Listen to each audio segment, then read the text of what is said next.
We're pivoting to a more data-driven sales approach, the new vice president of sales announced during our Monday morning meeting. We need aggressive, tech-savvy professionals who understand modern metrics. He was looking directly at me when he said it. My name is Daniel Walsh. I'm 37 years old, and for the past 8 years I've been the top-performing account manager at Pinnacle Marketing Solutions in Atlanta. I've personally generated over $25 million in revenue for this company, built relationships with clients who trust me with their entire advertising budgets, and maintained a 98% client retention rate in an industry where 70% is considered excellent. But apparently, that made me old school. The new VP, Jackson Rivers, had arrived 6 weeks ago with an MBA from Wharton and big plans to revolutionize our sales process. He was 31, spoke fluent startup jargon, and had never worked in traditional advertising before joining us from a failed social media company in Silicon Valley. We're implementing new KPIs, optimizing our sales funnel, and leveraging AI-powered client insights, Jackson continued, clicking through his PowerPoint presentation.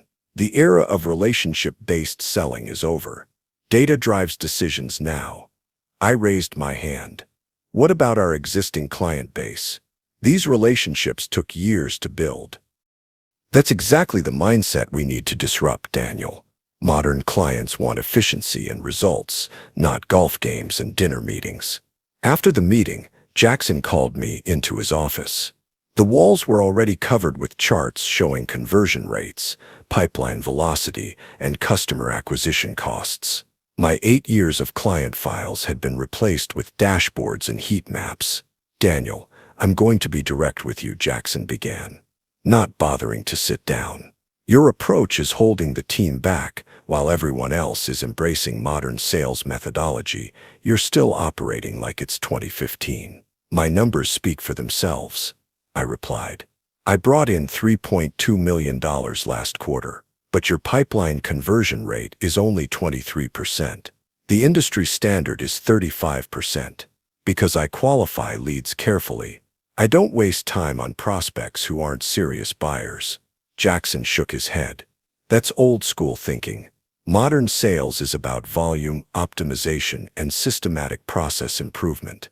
I looked at him across his glass desk. Jackson, half my clients have been with us for over 5 years. They renew because they trust me personally. That's not old school. That's sustainable business. And that's exactly the problem. We can't have our success dependent on individual relationships. What happens if you get hit by a bus? Then you'd lose $3.2 million in quarterly revenue. Jackson's expression hardened. We're moving in a different direction, Daniel. I need team players who embrace change, not people stuck in the past. 2 weeks later, I was called into a meeting with Jackson and HR. The termination was swift and professional. Company restructuring, they called it. Elimination of redundant positions. They offered me 2 weeks severance and a positive reference letter. I cleaned out my desk while my colleagues watched nervously. 8 years of industry awards, client appreciation letters, and performance bonuses went into a cardboard box. My client contact information, of course, stayed with the company. Or so they thought. What Jackson didn't know was that my old-school approach had created something more valuable than data-driven pipelines, genuine relationships built on personal trust, mutual respect, and consistent results. I joined Pinnacle Marketing 8 years ago when it was still a mid-sized agency fighting for accounts against much larger competitors. The founder, Margaret Chen, had hired me specifically because of my relationship-building approach. Big agencies treat clients like numbers, she told me during my interview. We succeed by treating them like partners. For 8 years, that philosophy had worked perfectly. I knew my clients' business challenges, their industry pressures, their personal career goals. When Sarah Martinez at TechFlow needed to prove ROI to her new CEO, I didn't just deliver a campaign. I created a presentation that helped her secure a promotion. When David Kim at Southern Manufacturing was struggling with brand perception issues, I spent weekends researching his industry to understand the deeper problems we needed to solve. These weren't transactions. They were partnerships.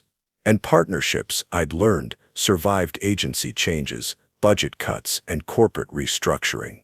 The day after my termination, my phone started buzzing. Personal calls and texts from clients who'd heard the news through industry channels. Sarah Martinez called first. "Daniel, what happened? Margaret said you'd left but wouldn't give details. Company restructuring. They decided to go in a different direction. This is insane. You've handled our account perfectly for 4 years. Who's taking over?" "Jackson Rivers is reassigning accounts to his new team." A long pause. "I don't know Jackson Rivers. I know you. I trust you." Similar conversations followed throughout the day. David Kim, Jennifer Walsh at Atlantic Properties, Robert Chen at Growth Capital Partners. 8 years of relationships reaching out to understand what had happened. I didn't recruit them. I didn't badmouth Pinnacle. I simply told them the truth. I was no longer with the company, and they'd need to work with my replacements going forward. But I also mentioned casually that I'd be starting my own consulting practice focused on strategic marketing partnerships. By the end of the week, I'd received 12 LinkedIn messages from clients asking about my new venture. 7 of them requested meetings to discuss future opportunities. Jackson, meanwhile, was implementing his data-driven revolution at Pinnacle. He'd hired 3 new account managers, all recent graduates with impressive technical skills and no industry experience. He'd purchased expensive CRM software, installed call tracking systems, and created automated email sequences to nurture prospects. What he hadn't done was meet with any of my former clients. I rented a small office in Buckhead and registered Walsh Marketing Partners as an LLC. Within 2 weeks, I had my first contract, a 6-month strategic marketing engagement with TechFlow, worth $400,000. Sarah Martinez didn't even ask for a formal proposal. "I know your work, Daniel. When can you start?" More contracts followed. Atlantic Properties signed on for a year-long brand repositioning project. Growth Capital Partners hired me to handle their public relations strategy. Southern Manufacturing wanted help with a complete digital transformation. By month 2, I had 5 full-time clients and was generating more revenue than I'd ever produced at Pinnacle, while keeping 100% of what I earned instead of the 15% commission structure I'd had as an employee. I hired my first employee, Lisa Park, a talented designer I'd worked with on freelance projects. Then James Rodriguez, a data analyst who could create the metrics reports my clients needed without losing sight of strategic objectives. Meanwhile, Pinnacle was struggling. Margaret Chen called me 3 months after my departure. "Daniel, I need to ask you something confidentially. Have any of your former clients mentioned being dissatisfied with our service?" I chose my words carefully. "I haven't spoken to them about their experience at Pinnacle, Margaret. I've been focused on building my own practice, because we've had some unexpected contract cancellations." I wasn't surprised. Jackson's new team was technically competent but had no understanding of the relationship dynamics that kept clients loyal. They treated account management like order fulfillment rather than strategic partnership. "How many cancellations?" I asked. 4 major accounts in 6 weeks, including TechFlow and Atlantic Properties, that represented nearly $2 million in annual revenue. "What reasons are they giving?" "Lack of strategic alignment, insufficient industry expertise, communication issues." Translation: Jackson's data-driven approach was optimizing away the human elements that made the relationships valuable. "I'm sorry to hear that, Margaret. Is there anything I can do to help?" A long pause. "Actually, there might be. Could we meet for coffee? Off the record?" We met at a quiet cafe in Virginia Highland, far from either of our offices. Margaret looked tired, older than I remembered.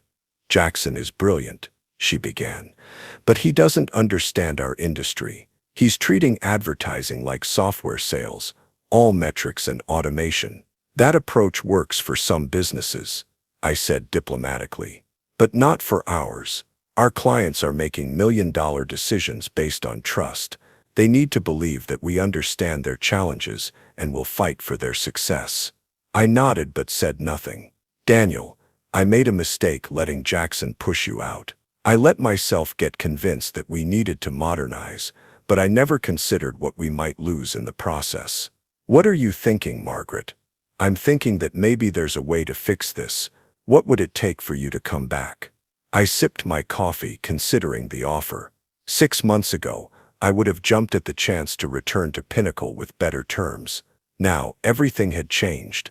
Margaret, I appreciate the conversation, but I'm not interested in coming back as an employee. Her face fell. Is it the money? I could match whatever you're earning now. It's not about money. It's about autonomy. I've learned that I can better serve my clients when I'm not constrained by corporate policies and approval processes. Then what about a partnership? You could run your own division within Pinnacle. I shook my head. Jackson would never agree to that. And honestly, I'm not sure it would work anyway. We have fundamentally different philosophies about client relationships. Margaret stared into her cup. So what happens to the accounts we're losing? That depends on Jackson. If he's willing to adapt his approach, maybe you can rebuild those relationships. If not, I shrugged. A month later, Jackson called me directly. His tone was very different from our last conversation. Daniel, this is Jackson Rivers from Pinnacle. I was hoping we could talk. Of course. What can I do for you? I understand you've been working with some of our former clients. I wanted to discuss the possibility of a partnership arrangement. I almost smiled. What kind of partnership? We handle the technical implementation and campaign management. You handle the client relationships. We split the revenue 60-40. Interesting proposal. But I'm curious, what changed your mind about relationship-based selling? A pause. I may have underestimated the complexity of client retention in this industry. Meaning we've lost 6 major accounts in 4 months, and the new business pipeline isn't converting at the rates I projected. I checked my calendar. I could meet Thursday afternoon to discuss specifics. We met in Jackson's office, which looked different now. The conversion rate charts had been replaced with client satisfaction surveys and retention analysis. He looked exhausted. I've been reviewing the account histories, Jackson began. The clients we've lost all had one thing in common. They specifically requested to work with you. And when we explained that wasn't possible, they started asking questions about our account management philosophy, our approach to client relationships, our understanding of their industries. I nodded. Those are reasonable questions. Questions my team couldn't answer convincingly. Jackson leaned back in his chair. Your former clients weren't just buying advertising services, Daniel. They were buying access to your expertise and your commitment to their success. That's generally how relationship-based selling works. I thought I could systematize that. Create processes and procedures that would deliver the same results without depending on individual relationships. How did that work out? Jackson rubbed his temples. It didn't. Our campaign performance metrics are actually better than they were with your approach, but client satisfaction has plummeted. They feel like they're working with a vendor instead of a partner. So what are you proposing? I'm proposing that I was wrong. About data-driven sales being superior to relationship-based selling. About modern metrics being more important than client trust. About you being old school. I waited for him to continue. The partnership offer is real, but I have a better idea. What would you think about acquiring my client list? That caught me off guard. Acquiring. Pinnacle still has 12 major accounts. Most of them are asking about you specifically. Rather than losing them one by one, we could transfer them to your practice for a percentage of future revenue. I leaned forward. You're talking about dissolving Pinnacle's account management division. I'm talking about admitting that some business models can't be disrupted without destroying what made them valuable in the first place. Over the following month, we negotiated a transition agreement. Walsh Marketing Partners would acquire Pinnacle's remaining client contracts in exchange for a 20% revenue share for 3 years. Pinnacle would retain their creative and production capabilities, but would no longer handle account management. Margaret Chen was surprisingly supportive. I started this company to build lasting relationships with clients, she told me during the contract signing. If that means partnering with you instead of competing with you, then that's what we'll do. Jackson stayed on at Pinnacle but in a different role, director of operations, focused on improving production efficiency rather than reinventing sales methodology. I learned something important, he told me during our final negotiation meeting. Data can optimize existing relationships, but it can't create trust. That still requires human judgment, industry expertise, and genuine commitment to client success. A year after my termination, I was running a marketing consultancy with 15 full-time employees, 18 major clients, and annual revenue approaching $8 million.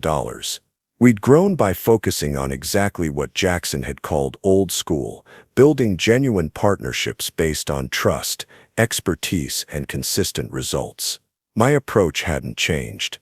I still took clients to dinner, still played golf with decision-makers, still answered their calls on weekends when crises arose.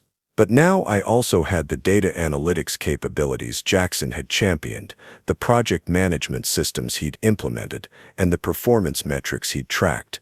The difference was that technology served the relationships instead of replacing them. Sarah Martinez, now CMO at TechFlow, thanks partly to the success of our campaigns, summed it up perfectly during a client dinner. Daniel doesn't just deliver what we ask for, he understands our business well enough to deliver what we actually need. That understanding couldn't be automated, systematized, or disrupted. It could only be earned through years of genuine partnership. 6 months later, I received a LinkedIn message from Jackson Rivers. He'd left Pinnacle to start his own venture, a consulting firm helping agencies integrate modern technology with traditional relationship management. Turns out the future isn't about choosing between data and relationships, he wrote. It's about using data to strengthen relationships. Thanks for teaching me that lesson, even if I was too stubborn to learn it initially. I responded, the best part about this industry is that there's always another chance to get it right. Today, Walsh Marketing Partners is recognized as one of Atlanta's fastest-growing marketing consultancies. We've been featured in industry publications not for our innovative technology, but for our client retention rates, 96% over 3 years. When journalists ask about our secret, I always give the same answer. We remember that behind every marketing budget is a person trying to solve real problems for their business. Our job is to help them succeed, not just execute campaigns. That philosophy isn't old school or new school. It's just good business. Sometimes the most radical innovation is remembering what actually works.